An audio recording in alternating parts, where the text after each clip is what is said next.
नमस्कार दोस्तों। अब तक हमने स्वर्णिम भारत जो चैप्टर था उसमें मौर्य वंश, शुंग वंश व अब हमारा जो न्यू टॉपिक है वो है गुप्त वंश। हम इस गुप्त वंश में देखते हैं कि गुप्त वंश को क्लासिकल पीरियड के नाम से भी जाना जाता था, यानी कि जो गुप्त वंश है उस क्लासिकल पीरियड के अंतर्गत हम गुप्त वंश में आने वाले राजाओं के बारे में पढ़ेंगे। तो देखिए हमारा जो न्यू टॉपिक है वो है गुप्त वंश, और गुप्त वंश का जो अस्तित्व है वो 275 ईस्वी में आया। इसका मतलब ये है कि कुषाण वंश की समाप्ति के बाद गुप्त वंश का प्रारंभ हुआ, और जो गुप्त वंश है इसका प्रारंभ 275 ईस्वी में हुआ। गुप्त वंश के जो संस्थापक थे उनका नाम श्रीगुप्त था। समुद्रगुप्त ने जो श्रीगुप्त का जो पौत्र है यानी कि प्रपौत्र था समुद्रगुप्त, उसने स्वयं को प्रयाग प्रशस्ति में जो प्रशस्ति लिखी गई थी हरिसेन के द्वारा प्रयाग प्रशस्ति, उस प्रयाग प्रशस्ति में स्वयं को श्रीगुप्त का प्रपौत्र कहा है। इसका अर्थ ये ज्ञात होता है कि जो समुद्रगुप्त था वह श्रीगुप्त का प्रपौत्र था। इसकी जानकारी हमें हरिसेन की जो रचना है प्रयाग प्रशस्ति उससे हमें यह प्राप्त होती है। उसी प्रकार से आता है घटोत्कच यानी कि श्रीगुप्त के बाद जो अगला गुप्त शासक बना वो घटोत्कच बना। घटोत्कच श्रीगुप्त के बाद गुप्त शासक हुआ जिसने महाराज की उपाधि धारण की। जो घटोत्कच था उसने महाराज की उपाधि धारण की, और घटोत्कच के बाद उसका बेटा चंद्रगुप्त प्रथम गुप्त वंश का शासक हुआ जिसने महाराजाधिराज की उपाधि धारण की, और महाराजाधिराज की उपाधि के साथ ही उसने कुमार देवी से विवाह किया। चंद्रगुप्त प्रथम ने 319 ईस्वी में एक संवत चलाया जिसे गुप्त संवत के नाम से जाना जाता है। तो हमने ये पढ़ा कि उत्तर भारत में कुषाण वंश की समाप्ति के बाद गुप्त वंश अस्तित्व में आया। अस्तित्व में आने के बाद श्रीगुप्त इसका संस्थापक था। श्रीगुप्त के बाद घटोत्कच गुप्त वंश का शासक बना जिसने महाराज की उपाधि धारण की। महाराज की उपाधि धारण करने के बाद उसका पुत्र चंद्रगुप्त प्रथम गद्दी पर बैठा, और चंद्रगुप्त प्रथम ने महाराजाधिराज की उपाधि धारण की, और चंद्रगुप्त प्रथम ने अपने पुत्र समुद्रगुप्त को उत्तराधिकारी घोषित किया, जो ललित कलाओं में निपुण था। और ललित कलाओं में निपुण होने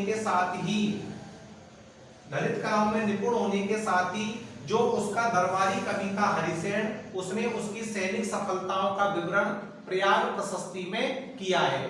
तो देखिए आप कि चंद्रगुप्त प्रथम जो कि समुद्रगुप्त का पिता था और घटोत्कच का पुत्र था, तो चंद्रगुप्त प्रथम ने 319 ईस्वी में एक संवत चलाया जो गुप्त संवत के नाम से प्रसिद्ध हुआ। चंद्रगुप्त प्रथम ने समुद्रगुप्त को अपना उत्तराधिकारी नियुक्त किया। इसे भारत का नेपोलियन भी कहा जाता है, यानी जो समुद्रगुप्त है उसे भारत के नेपोलियन की उपाधि भी दी गई है। समुद्रगुप्त का जो दरबारी कवि था उसका नाम हरिसेन था। समुद्रगुप्त का दरबारी कवि हरिसेन था जिसने अपनी प्रयाग प्रशस्ति में, इलाहाबाद प्रशस्ति भी कहते हैं इसको क्योंकि प्रयाग को इलाहाबाद भी कहा जाता है, तो अपनी प्रशस्ति इलाहाबाद प्रशस्ति में सैनिक सफलताओं यानी कि समुद्रगुप्त की सैनिक सफलताओं का विवरण प्रस्तुत किया है। और इलाहाबाद प्रशस्ति एक बात और कहती है कि समुद्रगुप्त युद्ध में कभी नहीं हारा, यानी कि समुद्रगुप्त हमेशा प्रत्येक युद्ध में विजयी रहा। और उसे कविराज भी कहा जाता है क्योंकि यह ललित कलाओं में और संगीत कला में निपुण था, और संगीत कलाओं में निपुण और ललित कलाओं में निपुण होने के कारण इसे कविराज भी कहा जाता है। समुद्रगुप्त ने अश्वमेध यज्ञ भी किया था, और इसके सिक्कों पर अश्वमेध क्रमांक भी लिखा मिलता है। तो हमने ये पढ़ा था कि उत्तर भारत में कुषाण वंश की समाप्ति के बाद गुप्त काल अस्तित्व में आया। जो गुप्त काल में जो सबसे प्रमुख राजा था वो श्रीगुप्त था, जिसने गुप्त काल की नींव रखी। तो गुप्त काल की नींव किसने रखी थी? श्रीगुप्त ने। और श्रीगुप्त के बाद उसके बेटा घटोत्कच गद्दी पर बैठा, जिसने महाराज की उपाधि धारण की। जो घटोत्कच था उसने महाराज की उपाधि धारण की, और घटोत्कच का जो बेटा था उसका नाम था चंद्रगुप्त प्रथम। जो चंद्रगुप्त प्रथम था उसने लिच्छवी की राजकुमारी कुमार देवी से विवाह किया था, और कुमार देवी से विवाह करने के साथ ही जो चंद्रगुप्त प्रथम था उसने गुप्त संवत चलाया और इसने महाराजाधिराज की उपाधि प्राप्त की। फिर हमने ये पढ़ा था कि जो चंद्रगुप्त प्रथम था उसके बाद उसका पुत्र समुद्रगुप्त गद्दी पर बैठा, और समुद्रगुप्त ने अश्वमेध यज्ञ भी किया था, और उसके सिक्कों पर अश्वमेध पराक्रमांक भी लिखा मिलता है। अश्वमेध पराक्रमांक भी लिखा मिलता है, और इसे कविराज व भारत का नेपोलियन भी कहा जाता है। इसके साथ ही हमने पढ़ा था कि जो जूनागढ़ अभिलेख है, जो हम देख रहे हैं कि जूनागढ़ अभिलेखों से प्राप्त उल्लेख है कि जो जूनागढ़ अभिलेख हैं उनसे हमें यह उल्लेख होता है कि सिंहासन पर बैठने के समय स्कंदगुप्त को मलेच्छों के रूप में कुख्यात हूणों से जूझना पड़ा। ये जो स्कंदगुप्त है ये गुप्त वंश का प्रमुख शासक है, और इसके समय में हूणों ने आक्रमण किया था। और हूणों के साथ इसको बहुत अधिक संघर्ष करना पड़ा। इसी प्रकार से हमने प्रयाग प्रशस्ति पढ़ी थी।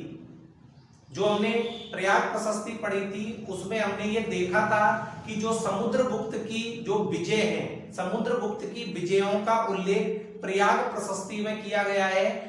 और आप ये बताइए प्रयाग प्रशस्ति के लेखक कौन थे? तो प्रयाग प्रशस्ति के लेखक थे हरिसेन। तो प्रयाग प्रशस्ति के लेखक हरिसेन थे। यहां तक हमारा जो टॉपिक है ये हो गया, और इसके साथ ही आता है गुप्त वंश की सांस्कृतिक उपलब्धियां। तो गुप्त वंश की जो सांस्कृतिक उपलब्धियां हैं उनमें सबसे पहले तो हम देख लेते हैं धर्म। तो गुप्त वंश के जितने भी शासक थे वो वैष्णव थे। गुप्त वंश के सभी शासक वैष्णव थे, और वैष्णव होने के साथ ही इनकी जो राजकाज की भाषा थी वो संस्कृत थी। राजकाज की भाषा संस्कृत थी, और रामायण महाभारत और मनुस्मृति, रामायण महाभारत और मनुस्मृति जो हम वर्तमान स्वरूप में देखते हैं, इन वर्तमान स्वरूप में इनकी रचनाओं को वर्तमान स्वरूप गुप्त काल में ही मिला। यानी कि रामायण महाभारत में मनु संहिता जो है उनको वर्तमान स्वरूप गुप्त काल में ही मिला। इनकी रचना गुप्त काल में ही हुई, और इसी काल में यानी कि गुप्त काल में ही दशमलव प्रणाली का आविष्कार भी हुआ। यानी कि गुप्त काल में ही दशमलव प्रणाली का आविष्कार हुआ था। इसी प्रकार से भी तो आपने देखा है कि कालिदास की कुछ रचनाएं थी प्रसिद्ध, जैसे कि कालिदास की एक रचना है अभिज्ञान शाकुंतलम,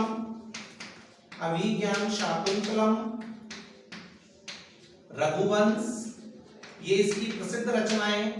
इसी प्रकार से विशाल दत्त की जो रचनाएं वो है मुद्रा राक्षस, और इसी प्रकार से शूद्रक की जो रचनाएं वो है मृच्छकटिकम। तो मृच्छकटिकम के जो लेखक हैं यानी कि कालिदास, विशाल दत्त, शूद्रक, इन सब का जो रचना काल रहा है, इन लेखकों का जो काल रहा है यह गुप्त काल रहा है। और इसमें जो हमने अभी तक पढ़ा, एक तो हमने पढ़ा है श्रीगुप्त, एक हमने पढ़ा है घटोत्कच के बाद हमने पढ़ा चंद्रगुप्त प्रथम, और फिर हमने पढ़ा समुद्रगुप्त। अब हमारा जो शेष है उसको हम करेंगे। एक तो समुद्रगुप्त के बाद आता है चंद्रगुप्त सेकंड, फिर कुमारगुप्त और स्कंदगुप्त, इसके बारे में। अब आता है हमारा चंद्रगुप्त सेकंड। सबसे पहले हमने पढ़ा श्रीगुप्त के बाद हमने पढ़ा घटोत्कच के बाद हमने पढ़ा चंद्रगुप्त प्रथम के बाद पढ़ा समुद्रगुप्त, और समुद्रगुप्त के बाद आता है हमारा चंद्रगुप्त सेकंड। समुद्रगुप्त का जो पुत्र था उसका नाम था चंद्रगुप्त सेकंड। तो चंद्रगुप्त सेकंड के जो पिता थे उनका नाम था समुद्रगुप्त, और चंद्रगुप्त सेकंड का जो उपनाम है, यानी चंद्रगुप्त सेकंड को देवराज या देवगुप्त के नाम से भी जाना जाता था। यानी जो चंद्रगुप्त सेकंड है इसे देवराज या देवगुप्त के नाम से भी जाना जाता था। चंद्रगुप्त सेकंड की जो पुत्री थी उसका नाम था प्रभावती गुप्ता। चंद्रगुप्त सेकंड की पुत्री का नाम था प्रभावती गुप्ता, जिसका विवाह वाकाटक राजवंश के रुद्रसेन के साथ कर दिया। चंद्रगुप्त सेकंड ने वाकाटक राजवंश के जो राजा थे रुद्रसेन, उनके साथ अपनी पुत्री प्रभावती गुप्ता का विवाह कर दिया। लेकिन कुछ समय बाद रुद्रसेन की मृत्यु हो गई। रुद्रसेन की मृत्यु होने के बाद प्रभावती गुप्ता ने अपने छोटे पुत्र को गद्दी पर बैठाकर स्वयं शासिका बन गई और स्वयं शासन चलाने लगी। चंद्रगुप्त सेकंड के समय में शक विजय यानी कि शक, जो कि एक आक्रमणकारी जाति थी, जैसे अभी अभी हमने स्कंदगुप्त के बारे में पढ़ा कि स्कंदगुप्त के समय हूणों का आक्रमण हुआ था और चंद्रगुप्त सेकंड के सामने शकों का हुआ था। तो शकों की विजय के बाद, यानी कि जब उसने शकों को पराजित कर दिया पूर्ण रूप से, तो शकों की विजय के बाद उसने विक्रमादित्य की उपाधि धारण की और वह विक्रमादित्य की उपाधि धारण करके गद्दी पर बैठा। और चंद्रगुप्त सेकंड ने अपनी जो दूसरी राजधानी है वो उज्जैन को बनाया और इसने गुजरात और मालवा को भी जीता।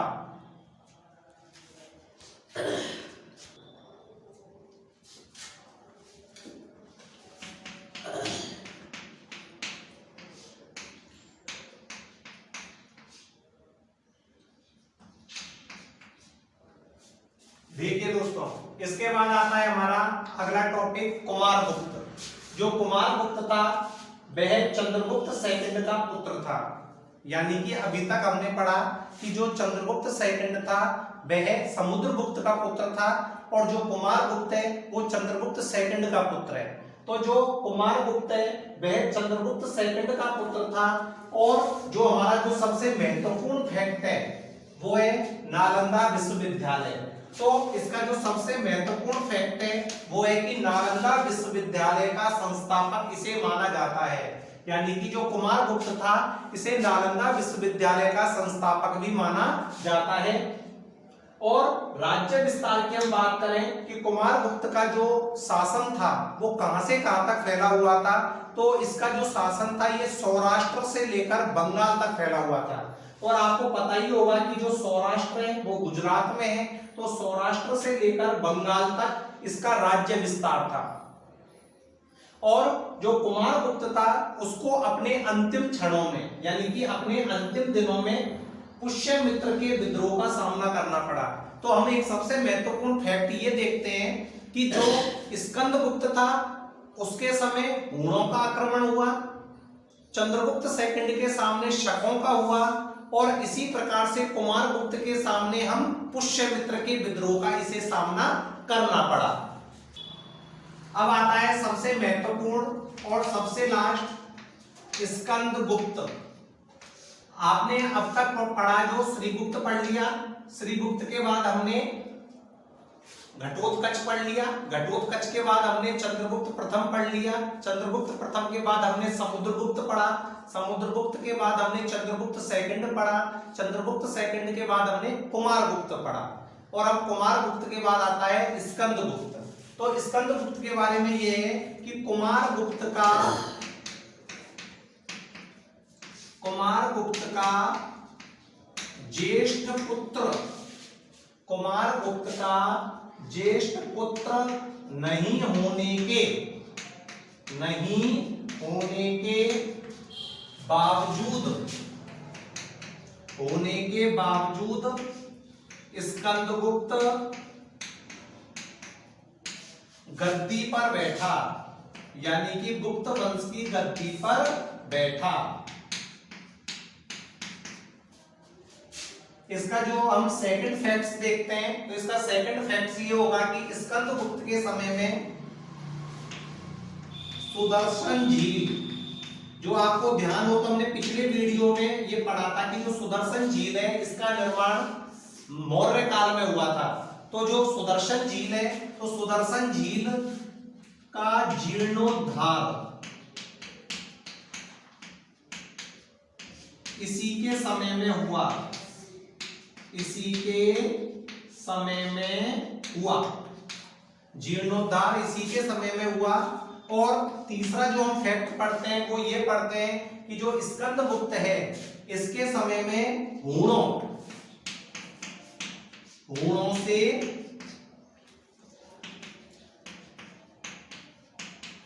स्कंदगुप्त को जूझना पड़ा। तो हमने जो स्कंदगुप्त है उसमें एक बात ये समझी कि कुमारगुप्त का ज्येष्ठ पुत्र नहीं होने के बावजूद भी ये गद्दी पर बैठा, इसको हूणों के साथ संघर्ष करना पड़ा। और मौर्य काल में बनी हुई जो सुदर्शन झील थी, उस सुदर्शन झील का जीर्णोद्धार, सुदर्शन झील का जो जीर्णोद्धार है वह स्कंदगुप्त के समय में ही हुआ था। इसके बाद आता है हमारा गुप्तकालीन समाज।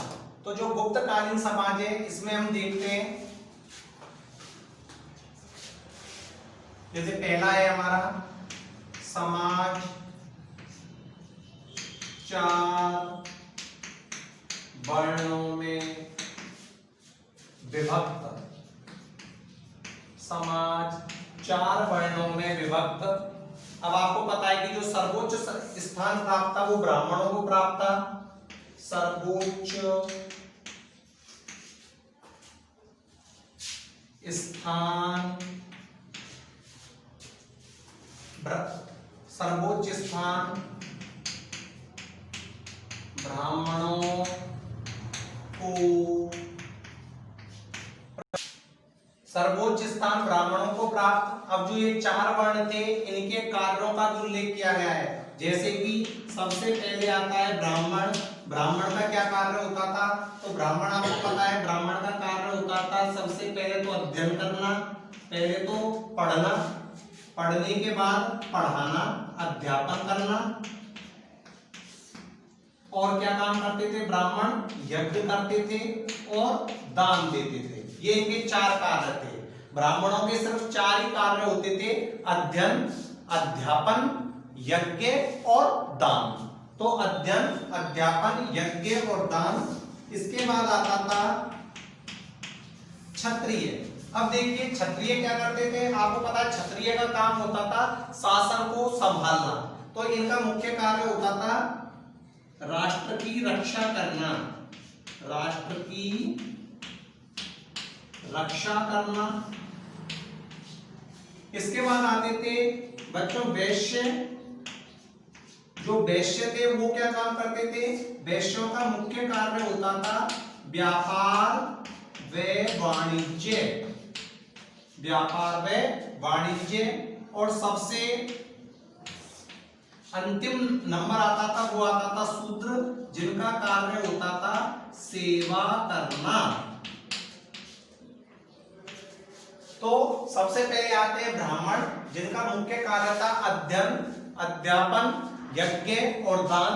क्षत्रियों का था राष्ट्र की रक्षा करना, वैश्यों का था व्यापार में वाणिज्य करना और शूद्रों का कार्य होता था सेवा करना। फिर आता है हमारा दूसरा स्त्रियों का या स्त्रियों को समाज में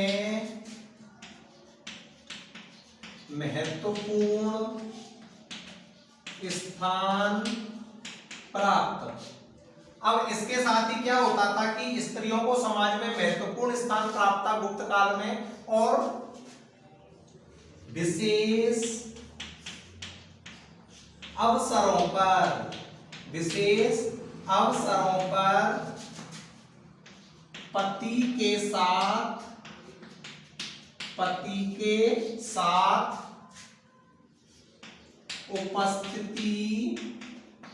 उपस्थिति अनिवार्य। तो दोस्तों इसमें सबसे महत्वपूर्ण बात यह थी कि स्त्रियों को समाज में महत्वपूर्ण स्थान प्राप्त था और विशेष अवसरों पर पति के साथ उनकी उपस्थिति अनिवार्य थी। अब और क्या था? स्त्री शिक्षा का प्रचलन था, स्त्रियों को पढ़ाया जाता था, स्त्री शिक्षा का प्रचलन। इसके साथ ये पर्दा प्रथा नहीं थी, पर्दा प्रथा नहीं थी। और इसके साथ जो हमारा सबसे अंतिम पॉइंट है वो है 8 प्रकार के विवाहों, 8 प्रकार के विवाहों का उल्लेख प्राप्त होता है, जिनमें से 4 विवाह ठीक माने जाते थे और 4 विवाहों को गलत माना जाता था। और आता है इसमें पुत्र के अभाव में, यदि किसी राजा के पुत्र नहीं होता था तो पुत्र के अभाव में संपत्ति पर पत्नी का अधिकार, संपत्ति पर पत्नी का अधिकार होता था। तो दोस्तों हमने इस वीडियो में यह जाना कि गुप्त काल का प्रारंभ कैसे हुआ, और गुप्त काल के प्रारंभ के साथ ही हमने श्रीगुप्त, घटोत्कच, चंद्रगुप्त प्रथम, फिर समुद्रगुप्त, फिर चंद्रगुप्त सेकंड, उसके बाद कुमारगुप्त और फिर स्कंदगुप्त के बारे में पढ़ा। यदि आपको हमारा ये वीडियो पसंद आए तो इसे लाइक करें, शेयर करें, सब्सक्राइब करें